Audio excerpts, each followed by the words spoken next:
I think design is always a moat. Good design requires good taste, requires a good eye. AI can generate anything you want, but that means the world is going to be full of average. And then eventually people will get tired of average, so they'll say, I want extreme. So then AI will fill the world full of extreme, right? There's going to be every possible permutation of everything imaginable will be out there. Think of it like, I don't know if you've read Borges's The Library of Babel. Great story, by the way.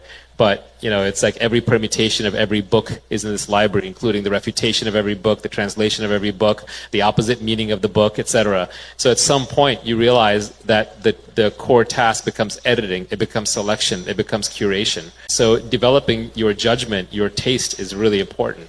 And so that means having a good eye for products, not getting caught up emotionally disliking something just because somebody else did it, and just trying to always learn, always having that intellectual curiosity to figure out what makes something great.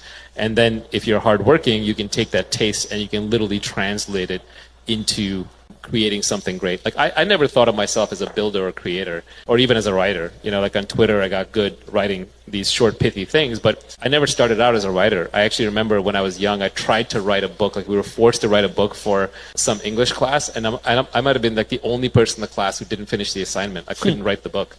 So I wasn't a particularly good writer. And then I liked reading. I liked to read a lot. So I read a lot, and I like poetry. I read a lot of poetry, but I couldn't write poetry. But then when Twitter came along, I was like, okay, well, we're limited. It was 140 characters.